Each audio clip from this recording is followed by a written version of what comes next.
అందరికీ నమస్కారం. Welcome back to my channel Tejasri vlogs. నేను మీ తేజశ్రీ. అందరూ ఎలా ఉన్నారు? నేనైతే చాలా బాగున్నాను. మీరు కూడా సంతోషంగా ఆరోగ్యంగా ఉండాలని మనస్ఫూర్తిగా కోరుకుంటున్నాను.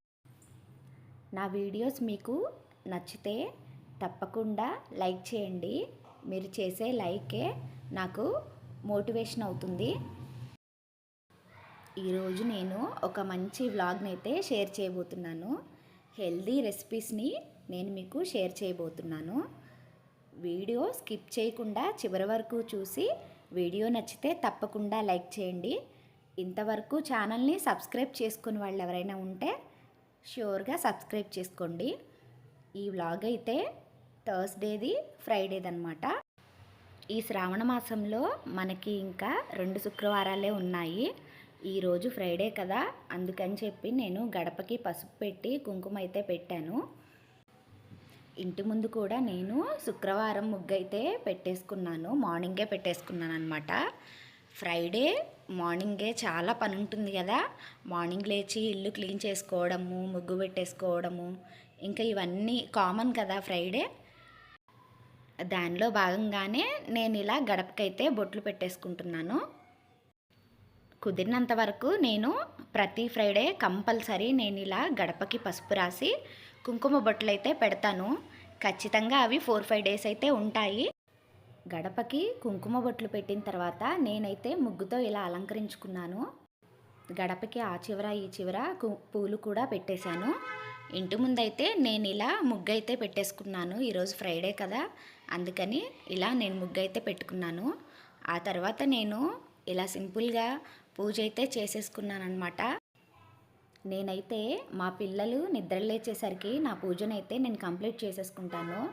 తర్వాత వాళ్ళు లేచిన తర్వాత వాళ్ళ పనులు కూడా ఉంటాయి కదా, అందుకని చెప్పి నేను వాళ్ళు లేవకముందే పూజ కంప్లీట్ చేసుకొని తర్వాత నేను వాళ్ళని లేపుతానమాట. ఇక్కడ అన్నపూర్ణాదేవికి కూడా నేను దీపం అయితే పెట్టేశాను. ఆ తర్వాత నేను ఇంటి పనులన్నీ స్టార్ట్ చేశాను. ఇక్కడైతే గురువారం రోజు మాకు మార్కెట్ ఉంటుంది కదా, ఆ మార్కెట్కి వెళ్ళి నేను వారానికి సరిపడా కూరగాయలు అయితే తెచ్చేసుకుంటాను. నాకైతే ఈసారి కూరగాయలు చాలా బాగా దొరికాయి. అంటే మంచి ఫ్రెష్గా దొరికాయి. ఎప్పుడు అంత బాగుండవన్నమాట. లాస్ట్ వీక్ నేను అంతగా కూరగాయలు ఏం తీసుకురాలేదు. నేను వెళ్ళేసరికి వర్షం స్టార్ట్ అయిపోయింది. అందుకని చెప్పి నేను ఈ వీక్ ఎర్లీగా వెళ్ళాను. అందుకని చెప్పి నాకు ఫ్రెష్ కూరగాయలు అయితే దొరికాయి. కొన్ని ఉసిరికాయలు కూడా తీసుకున్నాను పచ్చడి పెడదామని చెప్పి. ఆ పచ్చడి పెట్టినప్పుడు నేను మీకు వీడియోని షేర్ చేస్తాను. కొంచెం బ్రాకలీ, ఫ్రెష్ బ్రాకలీ కూడా నాకు దొరికింది. అంతకుముందు బ్రాకలీ చూశాను కానీ ఫ్రెష్గా అయితే ఉండేవి కాదు. నేను ఇక్కడ బ్రాకలీని చిన్న పీసెస్గా తీసుకున్నాను. పిల్లలకి స్నాక్స్ బాక్స్లోకి బ్రాకలీని రెడీ చేసి పెడదామని చెప్పి అనుకున్నాను. అందుకని చెప్పి ఇక్కడ చిన్న పీసెస్గా అయితే నేను బ్రాకలీని కట్ చేసుకున్నాను. తీసుకున్న తర్వాత దాన్ని ఒక బౌల్లోకి తీసుకొని వాటర్లో వేసేసుకోవాలి. ఇదైతే పిల్లలు బాగా ఇష్టపడతారనమాట. దాంతోపాటుగా మనం కార్న్ ఉంటుంది కదా, స్వీట్ కార్న్ కొన్ని గింజల్ని కూడా మనం బ్రాకలీతో పాటు యాడ్ చేసుకోవాలి. ఇక్కడైతే నేను ఒక గుప్పెడు తీసుకుంటున్నాను అనమాట స్వీట్ కార్న్. పిల్లలకైతే చాలా ఇష్టపడతారు. సిద్ధుకైతే స్వీట్ కార్న్ ఇష్టపడతారు, శ్రిత బ్రాకలీ ఇష్టపడుతుందనమాట. ముందుగా అయితే నేను బ్రాకలీని ఒక 2 మినిట్స్ కుక్ చేసుకున్నాను. తరువాత నేను ఒక గుప్పెడు స్వీట్ కార్న్ గింజల్ని తీసుకొని దాంట్లో వేశాను. తరువాత దీన్ని ఒక 5 మినిట్స్ కుక్ చేసుకొని వాటర్ అయితే తీసేసుకోవాలి.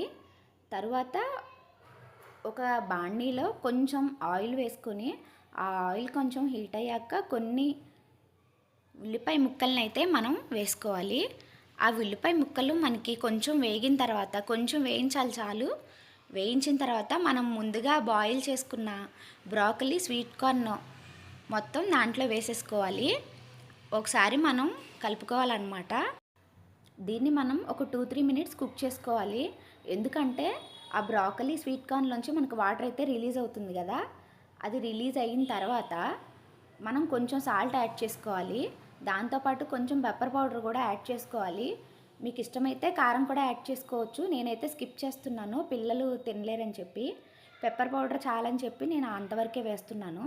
ఇది కొంచెం 2 మినిట్స్ కుక్ చేసుకున్న తర్వాత దీన్ని మనం ఒక సపరేట్ బౌల్లోకి అయితే తీసుకోవాలి. అంతేనండి, మనకి బ్రాకలీ స్వీట్ కార్న్తో ఇలా మంచి స్నాక్ అయితే రెడీ అయిపోతుంది. పిల్లలకి చాలా బాగుంటుంది, హెల్దీ కూడాను. ఒకసారి ట్రై చేయండి. ఇక్కడైతే నేను బ్రేక్ఫాస్ట్ కోసం అటుకుల ఉప్మానైతే చేస్తున్నాను. అటుకుల ఉప్మా కూడా రెడీ అయిపోయింది. అన్నీ మార్నింగ్ అంతా చకచకా అయిపోతాయన్నమాట. పిల్లల్ని కూడా రెడీ చేయాలి కదా, అందుకని ఫాస్ట్గా బ్రేక్ఫాస్ట్ అయితే చేసేసాను. పిల్లల్ని అయితే బ్రేక్ఫాస్ట్ పెట్టేసి నేను స్కూల్కి పంపించేశాను. ఆ తర్వాత నేను బచ్చల కూర పప్పు చేద్దామని చెప్పి ముందుగా నేనైతే పప్పునైతే ఉడికించేసుకున్నాను. తర్వాత ఆకుకూర, పచ్చిమిర్చి, ఉల్లిపాయలను అయితే వేసేసుకున్నాను. దానిలో కొంచెం నేను పసుపు, కొంచెం సాల్ట్ వేసేసుకున్నాను అనమాట. దానిలో కొంచెం వాటర్ కూడా యాడ్ చేసుకున్నాను. తరువాత దీనిలో నేను కొంచెం చింతపండు అయితే యాడ్ చేసుకున్నాను. కొంచెం పులుపు కూడా కావాలి కదా, అందుకని చింతపండు అయితే యాడ్ చేసుకున్నాను. కొంచెం వాటర్ పోసేసుకున్నాను.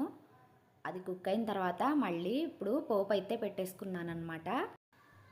పిల్లలకైతే లంచ్ బాక్స్ కూడా ఇచ్చేయాలి కదా, అందుకని చెప్పి పనులన్నీ చకచకా అయితే చేసేస్తాను.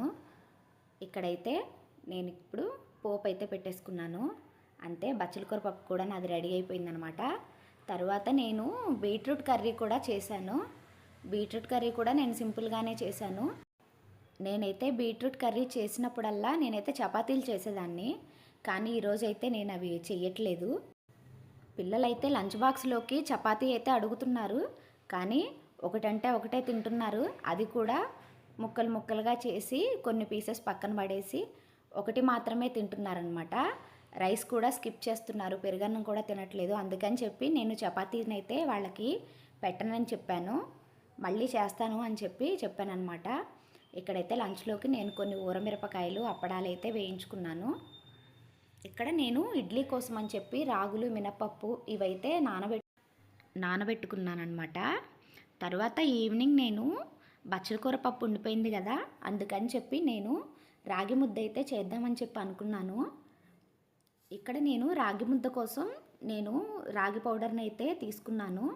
కొంచెం ఒక గిన్నెలో రాగి పౌడర్ తీసుకొని దానిలో ఒక 2 స్పూన్స్ పక్కన సపరేట్గా ఇలా లంప్స్ లేకుండా వాటర్ వేసి కలుపుకోవాలి. నెక్స్ట్ ఇక్కడ ఒక పెద్ద కళాయి తీసుకోవాలి. దానిలో మనం ఒక గిన్నె రాగి పిండికి 2 గిన్నెల వాటర్ అయితే పోసేసుకోవాలన్నమాట. ఇక్కడ ఈ వాటర్లో నేను కొంచెం సాల్ట్ అయితే యాడ్ చేసుకున్నాను. రుచికి సరిపడా వేసుకోవాలి, ఎందుకంటే తర్వాత మనకి సాల్ట్ వేసుకోవడం కుదరదు. దీనిలో నేను కొంచెం నెయ్యి కూడా వేసేసుకున్నాను. ఇప్పుడు ఈ వాటర్ అంతా బాగా మరిగిపోవాలి. అవి బాగా ఇలా తెరులుతున్నప్పుడు ముందుగా మనం వాటర్లో రాగి పిండి అలా కలుపుకున్నాం కదా, అది మనం ఇలా వేసేసుకోవాలి. ఇది కూడా మనకి బాగా మరిగిపోవాలన్నమాట. ఇలా తెరులుతున్నప్పుడు మనం దీన్ని ఒకసారి ఇలా మొత్తం కలుపుకోవాలి. ఇందాక మనం ఆల్రెడీ ఒక గిన్నెలో రాగి పిండిని అయితే పెట్టుకున్నాం కదా, దాన్ని ఈ బాండీలో అయితే యాడ్ చేసుకోవాలి. మొత్తం యాడ్ చేసుకోవాలి, కానీ దీన్ని అసలు కలపకూడదనమాట. కలిపితే ఉండలు కట్టిపోతాయి. అందుకని చెప్పి దాన్ని ఇలా స్పూన్తో మొత్తం ఈవెన్గా స్ప్రెడ్ చేసుకోవాలి. కలిపితే మాత్రం మనకి రాగి ముద్ద అయితే రాదు.